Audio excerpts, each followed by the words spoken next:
What's up, guys? Welcome back to Jake's Home Lab. Today I'm going to be reacting to a video uploaded by the Blueprint YouTube channel. It's basically talking about a legendary hacker named Barrett Brown who exposed this cyber industrial complex. So let's get into it. U.S. intel partners with corporations and police to spy on civilians. Is the FBI spying on domestic social justice groups in the United States today? Yeah, absolutely. There is no question. Spending billions of tax dollars on cyber surveillance technologies. They're hiding it, which should put a flashing red light on it. But a handful of activists, hackers, and journalists fight back. We care about digital security, transparency, and you attack it from a technology point of view. Risking everything to uncover corruption at the highest levels of power. When it was decided that something had to be found on me, that was it.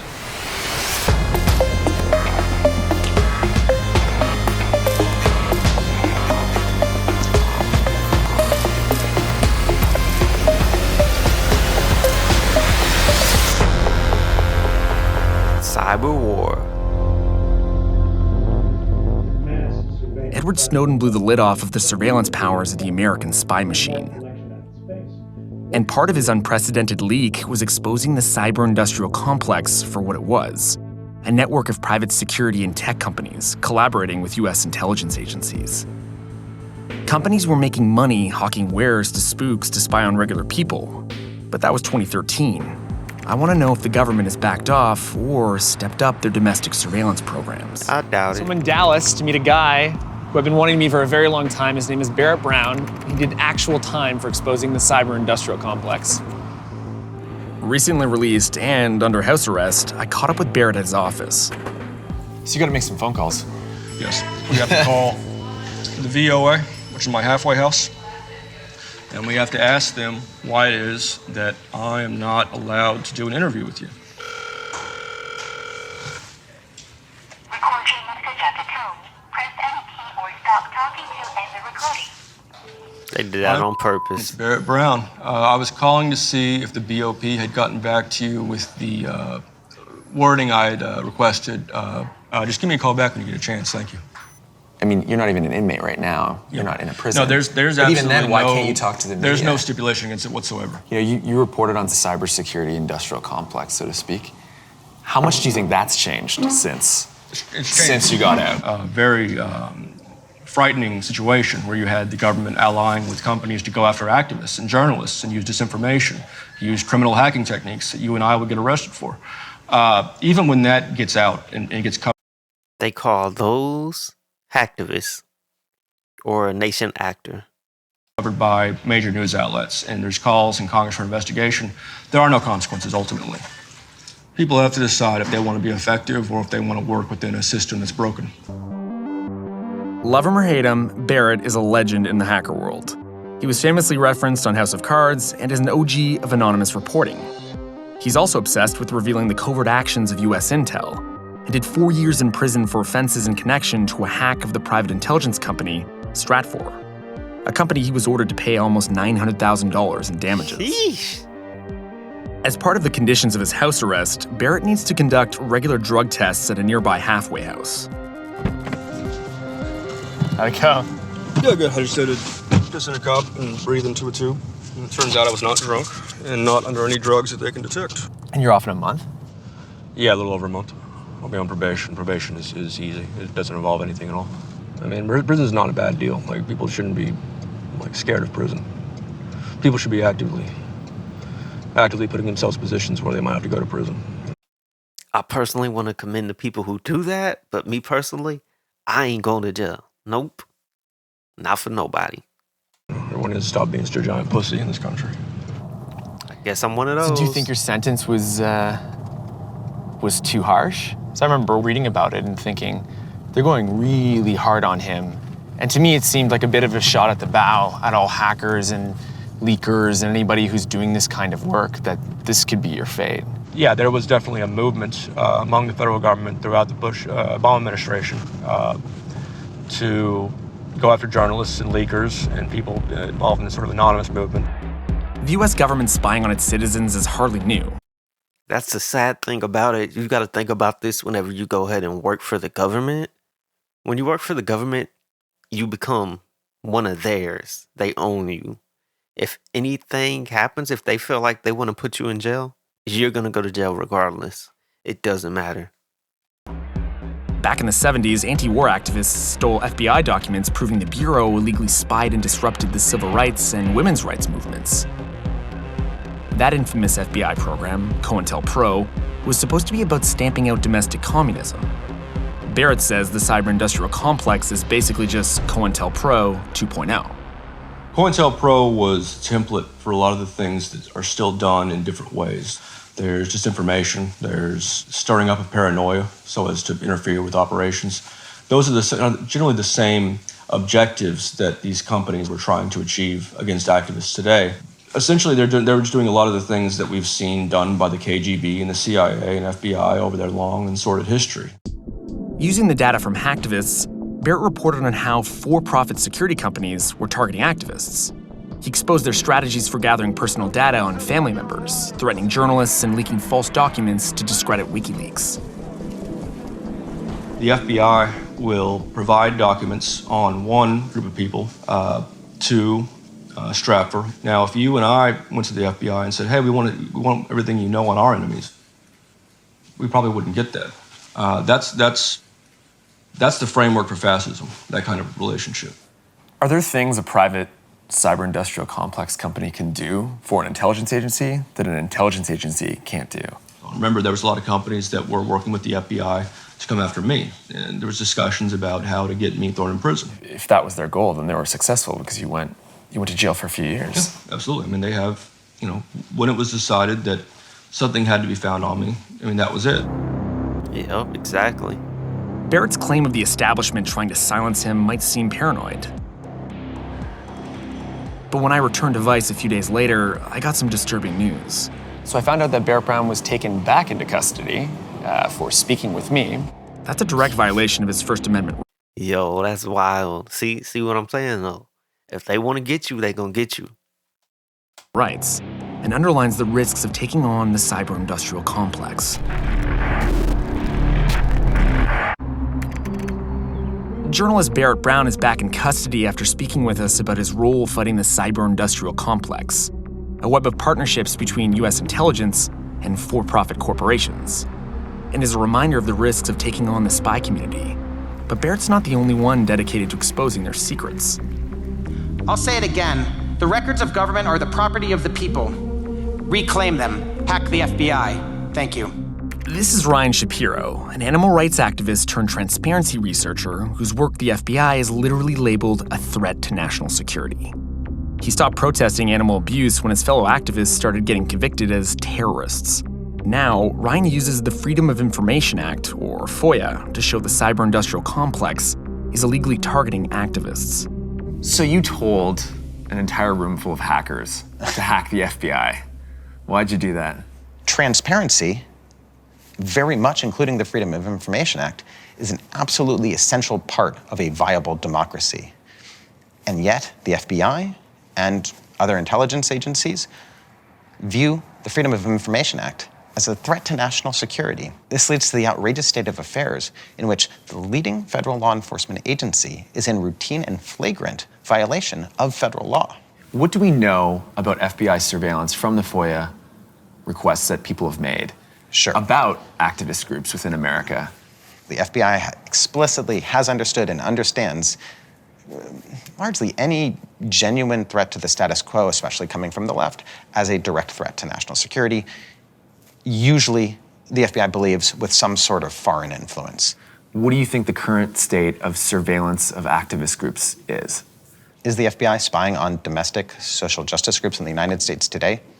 Yeah, absolutely. There is no question. Yes, they're spying on everybody, actually.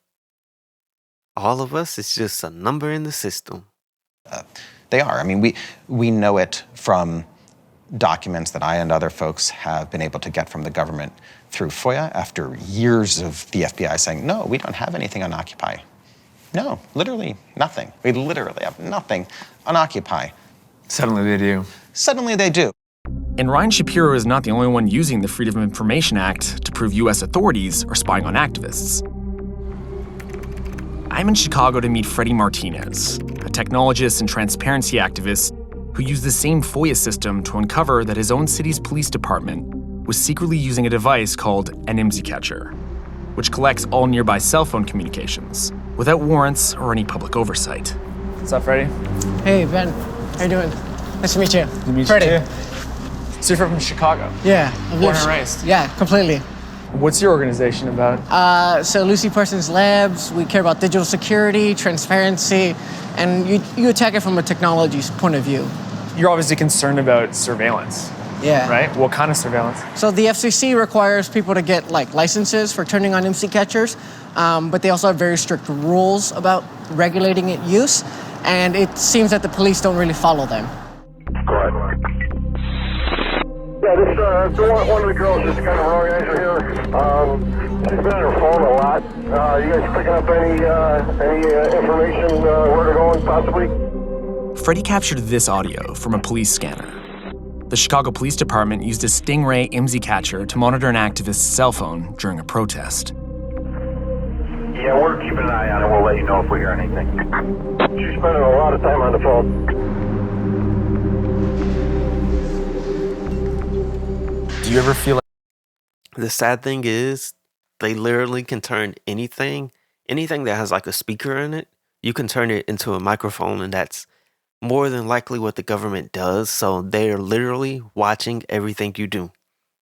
Literally everything.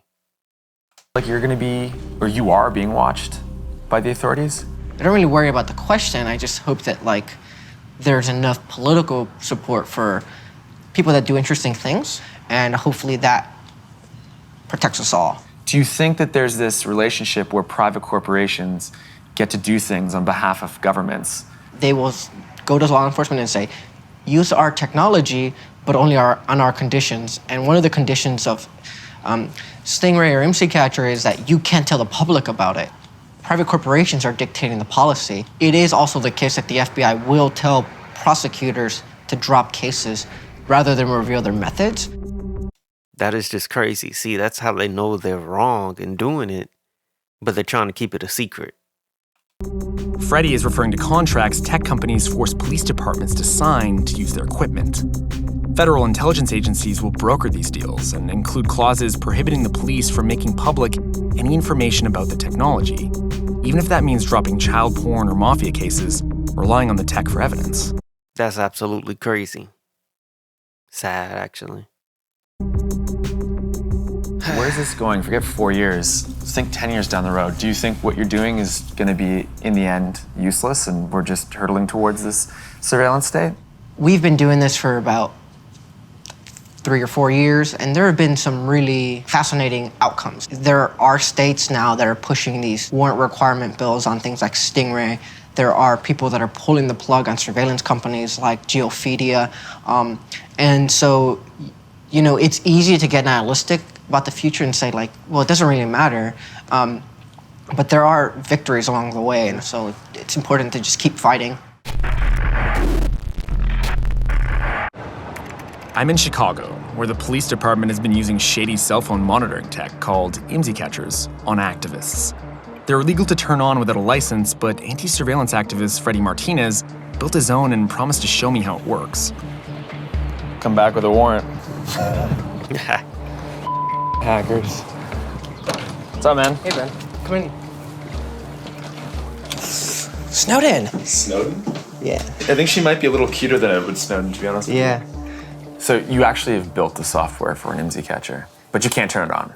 So it's not functional, but, just a quick one-line command, and we could be, catching everything. Just watching people's actions on their cell phones. Yeah, you can get, SMS messages. You can catch people's text messages. Yeah, you can even, catch their phone calls. I mean, obviously, you're somebody who studied physics, so not the average person can make this, but... or can they? Yeah, actually, anyone who's maybe a bit familiar with the Linux command line, sure.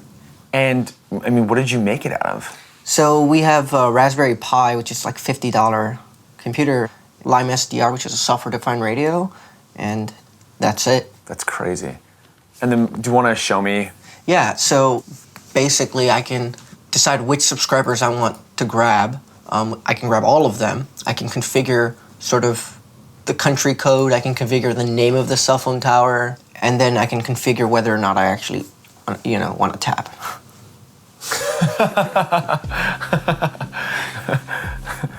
Have you ever done it? No, it's illegal.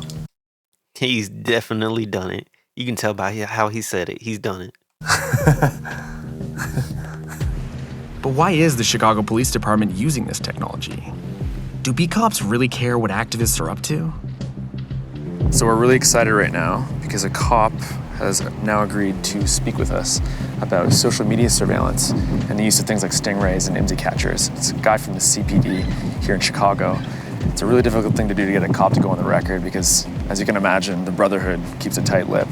12. So have you personally ever used a stingray or an IMSI catcher or anything like that? I personally haven't, no. Now, if there were people in CPD using them, would you know about it? I know that there are people in the CPD using them. So do you think that, CIA, NSA are trying to get local police departments to use these things and then actually have the information for themselves, the intelligence?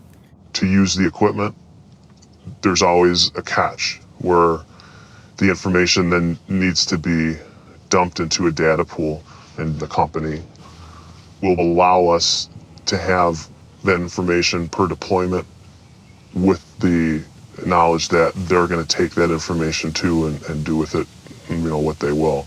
So it kind of seems to me like there's almost this weird big data gathering machine going on at the local policing level. It's at everything. I mean, they sell our data no matter what. It sucks, and it probably shouldn't be done.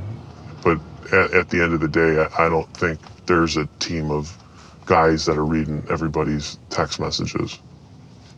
Unless maybe they're at a protest. So police are gathering information on activists, at least in Chicago. You got to think about it. If the police have to get permission, what are they doing with it?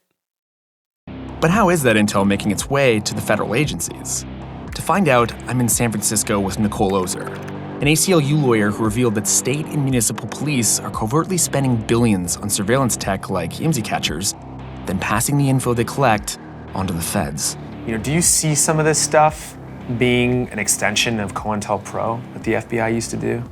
Yes, a lot of people don't realize, but since 2005, over $1 billion a year has been sent down from the federal government. That money, because it's federal money, has largely circumvented sort of traditional local oversight of city councils and board of supervisors. The one thing that worries me about these types of systems the most is I've heard that these types of systems aren't necessarily the bread and butter of a local police department or even like a state police department. This stuff is really useful to spies. Well, and the information that's collected from surveillance systems doesn't just stay in that one community. It gets funneled up to the federal government through fusion centers. Fusion centers are federal entities collecting as much raw information about us as possible. Our cell phone activity from police using IMSI catchers, our purchasing patterns via private security companies, and social media surveillance, who we spend time with, where we go, and what we believe in. They are supposed to connect the dots for the federal government, so they are spy centers. And there are fusion centers in every state in the country, and there are 6 here in California alone. In 1999, the CIA founded In-Q-Tel, a venture capital firm using US tax dollars to develop cutting-edge surveillance tech. Local police forces with more tax dollars handed down from the federal government then buy these technologies. The police use the tech to collect information on their populations, which is then funneled through fusion centers back to the intelligence agencies. And federal fusion centers, don't just collect data from government sources. They also pick up data from data brokers and other private sources. Once information is collected and you're in sort of that web of surveillance, you never know how it's going to end up being used. How are our elected officials dealing with the threat of excessive surveillance? To find out, I'm heading to DC to meet with Jason Chaffetz, who was until recently the chairman of the U.S. House Committee on Oversight and Government Reform. I'm in Congress to see how the politicians in DC view this battle between activists and the cyber-industrial complex. Until recently, Jason Chaffetz was the chairman of the U.S. House Committee on Oversight and Government Reform. He's a hardcore Republican and a respected voice against unwarranted surveillance. Chaffetz worries the intelligence community's current behavior could lead to the suppression of our First Amendment rights. This is definitely like an issue that goes on both sides of the aisle. Democrats and Republicans are interested in this. My partner in arms here has been Senator Wyden, who's about as liberal and different on most issues, but we're very united on this issue because I think it's the American way. This personal privacy is something that was in part the foundation of our nation, and we have to be very careful. I need the FBI in particular to be candid with us. Thus far they haven't. They've been very slow in providing the Congress the information that we've been seeking and demanding. They're hiding it, which should put a flashing red light on it. There's a reason why they're hiding. Now, one thing that was kind of discovered is that law enforcement is sort of working hand in hand with these corporations that are creating these technologies by signing NDAs and protecting them from ever having any of this technology exposed in open court. That's right. They'd much rather protect their own methods than they would to prosecute a bad guy. And what do you think the effect is on activists and political gatherings that are going on right now? I think people should be wary. I think it's going to suppress our First Amendment rights to peacefully gather and be able to protest their government. Yep. And under our current president, do you think these issues will be addressed? Well, look, I've dealt with this in the Obama administration. I thought they were terrible on this issue. I hope the Trump administration is better, but you have this bureaucracy that stayed the same. After the interview with Chaffetz, we found out that Barrett, who had been taken back into custody after speaking with me, without permission, had been re-released from prison. I caught up with him on Skype.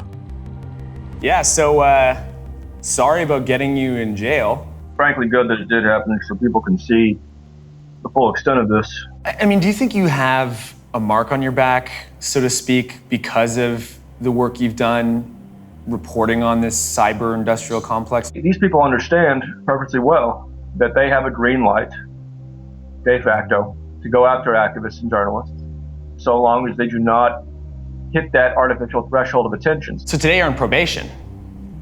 You switched, right? Yeah, tomorrow I go to the DOJ office in Arlington, suburb of Dallas, and meet with the probation officer, and I go on probation for 2 years. It's better than pissing in that cup for the halfway house. Well, I still have to piss in a cup, possibly a couple times a month for the probation people now. But, still technically I'm a second-class citizen. I can't vote. Does it stop you from, ever reporting on this kind of stuff again?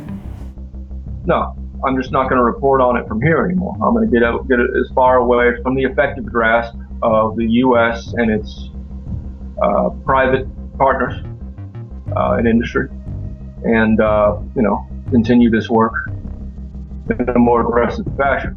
As part of his continued fight against the U.S. government, Barrett is now developing Pursuance, a secure online platform where activists can collaborate far from the watchful eye of the spy community. Now that we have a mechanism, the internet, whereby people can collaborate all of a sudden, that we need to be figuring out new ways to use it, new ways to establish a different civics that exists outside of these, frankly, criminalized institutions, and something that will actually be capable of confronting those institutions. So that's going to be my life's work. In 2017, the U.S. will spend $54.9 billion on national intelligence. It's easy to say you have nothing to hide, but living as we do inside of the cyber-industrial complex, the data of journalists, activists, and regular citizens is mainlined straight to the FBI, NSA, and CIA if they want it. Yep. Some say that's the first step toward totalitarianism or the erosion of our constitutional rights. But one thing is for sure, if you rebel against the system, you can expect the system to come down on you. That does it for this video. If you enjoyed the video, please leave a like, comment, and subscribe for more. Thank you for watching, and remember, anything that can be hacked will be hacked, so we have to do whatever we can to protect ourselves against it. I'm signing out.